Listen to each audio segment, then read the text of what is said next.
These people had one thing in common. They knew they had it in themselves. They knew they could be something beyond where they were. They were willing to put their time, their energies to better themselves. What you really could do with more skills, it's just remarkable. So I would like to just tell you a couple of short stories, and we'll draw maybe a couple of lessons from them. I would like to tell you of two women that each sold a business to Berkshire Hathaway, to me actually, for many, many, many millions of dollars.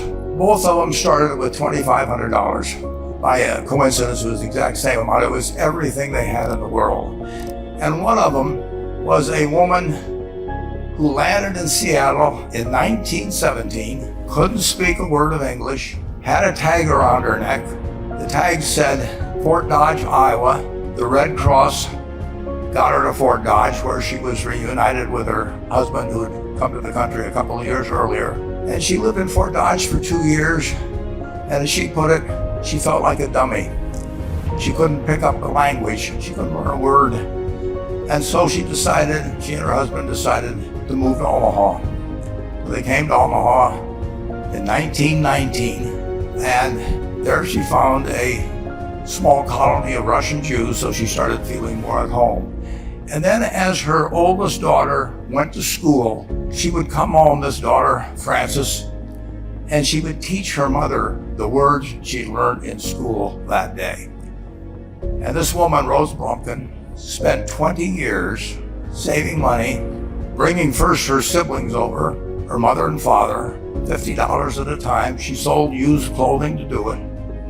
She had 4 children during this period. And by 1937, after 20 years, she'd saved $2,500. She went to Chicago and she bought what she could of furniture. Her dream had always been to open a furniture store. And this woman who had never gone to school one day in her life, with $2,500, but with the same spirit that the people in this room had about having a dream and working to accomplish that dream, she built a business which she sold to me in 1983 for $60 million approximately, and which did $1.5 billion worth of business last year. The 4th generation is working in that business. This woman, Rose Blumkin, she worked for me until she was 103. And then she retired and she died the next year, which is a lesson to all the Berkshire's managers that premature retirement, you can't tell what's going to happen. But Mrs. B, with her $2,500, one further fact about her, she could not read or write. And she went into a furniture business, and she didn't bring anything unique in furniture, but she brought a determination to succeed. She knew she could outwork anyone else. She knew she cared about her customers. She worked at very low gross margins, but she built this incredible business. And I saw one other woman who did a similar thing with $2,500. I paid her hundreds of millions of dollars for her business. And today I'd like to tell you about one other small business person. This person, I went to buy his business from him, and he turned me down, which was very wise. But this was a fellow who was born about 8 years before I was. He was born in 1922. We'll call him Jack, lived in the Midwest. He was a pretty good athlete, didn't like school much. And I'm going to tell you one thing early in the story, maybe you can figure out who the guy was. The company he built hires more college graduates each year than any other company in the United States. And this fellow, who was destined for this but did not know it, Jack, went to college for a year and then dropped out. He really wasn't that interested in school. And the year he dropped out was 1941. And when the United States became under attack, he went down to the Army Air Force recruiting station, volunteered, and they turned him down because he had hay fever. So he went over to the Navy, and again volunteered, and they took him, they put him on an aircraft carrier. He flew small fighter planes during World War II, got 2 distinguished flying crosses from the Navy, and then he came back to the Midwest. So now we've got a young guy, probably by this time he would be 23 or 24 years old. And the interesting thing is, he got back to the Midwest, and he actually kind of went from one job to another for a short period of, or not such a short period of time. And he finally became a used car salesman at a Cadillac dealership in St. Louis, Missouri. And at age 35, having moved up in the organization, the sales organization, he said to his boss, could I go into car leasing business with you? The boss said, well, if you'll cut your salary in half and you'll come up with, it was $25,000 which he borrowed, we can become partners in a car leasing company. So my friend Jack started at age 35 in the car leasing business. And he had 7 cars. It was pretty slow. In fact, one of the things he did was whenever the phone rang, he let it ring 3 or 4 times so people would think that he was very busy answering other phones. And of course, it was the only call he was going to get all day. So his first venture was okay, but it wasn't really going to go anyplace. And there's a lesson in this for all of us. At age 40, he decided, with 17 vehicles, 17 cars, he was going to go into competition in the rent-a-car business. So now he's taking on Hertz and Avis and National and people like that who have hundreds and hundreds of thousands of cars.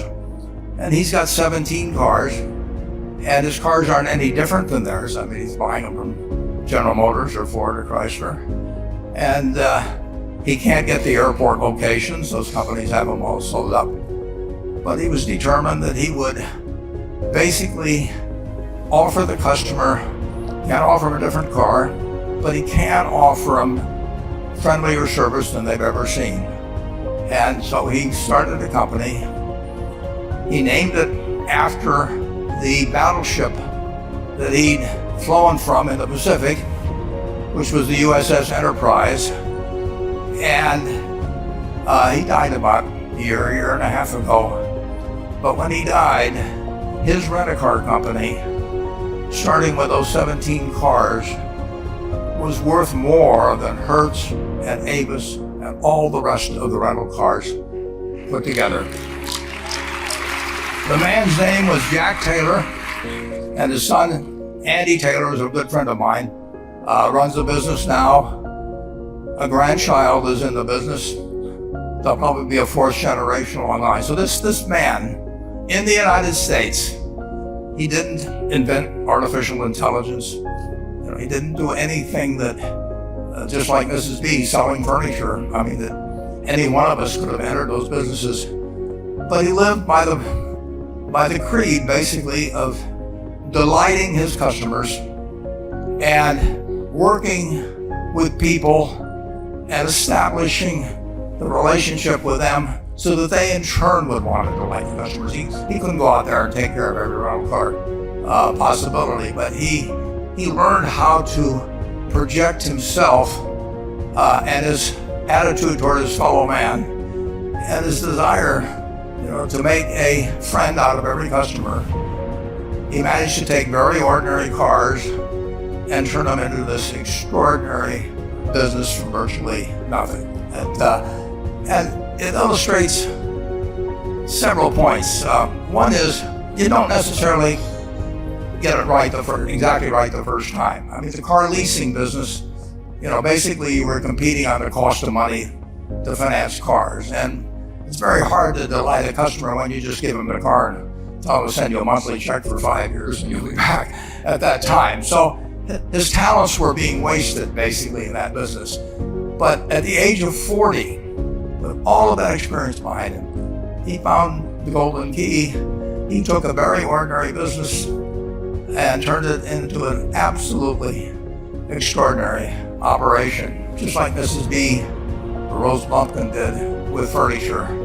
And He didn't worry about whether the Federal Reserve was going to tighten or ease. He didn't worry about whether the stock market was up or down yesterday. He didn't worry about the things he couldn't change, but he did focus on the one thing he could change, and that was the customer's experience. The test isn't whether you get the greatest business idea in the world the first time out. The test is whether you keep learning as you go along what your strengths are and what you can do for your customers, what you can bring especially to the party. And to do that, you need the education that I know you've received through 10,000 small businesses, but you need a genuine desire day in, day out to delight the customer. I've never seen a business, and I've seen a lot of businesses, but I've never seen one that delights the customer that doesn't succeed. I mean, what you want is that customer the next day when they think, do I want to rent a car or do I want to buy some furniture? What goes through their mind? It's the place where they've had a great experience. You long forget about the price, but you never forget whether you had a good experience or a poor experience with the purchase experience. And you'll have a hard time finding a person that's had a wonderful experience, a delighted experience in purchasing anything that isn't going to come back. And similarly, if the memory is of rudeness, indifference, whatever it may be, they're never going to come back. And as a small business owner, and as you grow, you have to not only be able to check that interest in people's well-being and delighting them yourself, but you have to do it through other people.